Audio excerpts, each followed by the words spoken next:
Section 4. You will hear a history lecturer giving a talk on the role of salt in human civilization. First, you have some time to look at questions 31 to 40.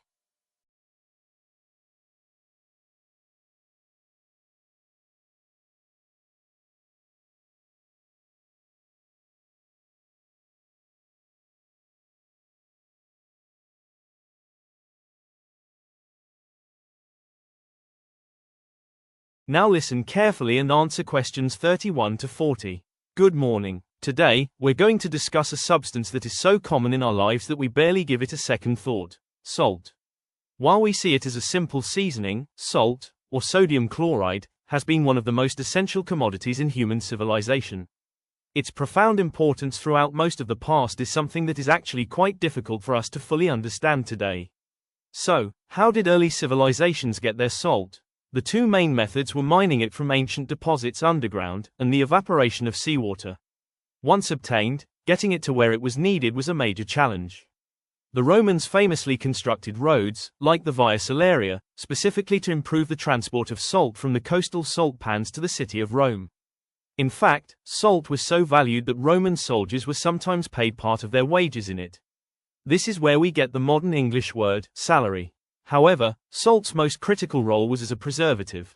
Before the invention of refrigeration, it was the primary way of keeping food from spoiling. The scientific principle is simple. Salt is excellent at drawing out moisture from food items like meat and fish. This dehydration process makes it very difficult for the bacteria that cause decay to grow. This was absolutely crucial for enabling long sea voyages, where fresh food was impossible to keep, and for allowing communities in cold climates to store enough food to survive the winter. Because it was so vital and often difficult to obtain, salt took on a huge cultural and economic significance. In many ancient societies, it was a powerful symbol of wealth and status.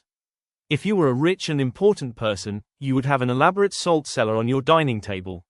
This value also made it a perfect target for governments. Throughout history, rulers have controlled the salt trade and imposed a heavy tax on its sale to raise revenue. In some parts of Africa, blocks of salt were so valuable they were used as a form of currency. The power that could be gained from controlling the salt trade was immense. The city of Venice, for example, built much of its early economic might by establishing a monopoly over the salt trade throughout the Mediterranean. So, what led to the decline of salt's importance? The shift began in the 19th century. Firstly, new geological surveys led to the discovery of massive, easily accessible salt deposits, which dramatically increased the supply.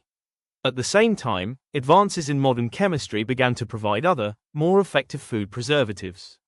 But the biggest change came in the 20th century with the invention of widespread refrigeration. This technology made preserving food with salt largely obsolete for most people. In parallel, medical science started to identify links between high salt intake and various health problems, like high blood pressure, shifting its image from a life-giving substance to something that should be consumed with caution.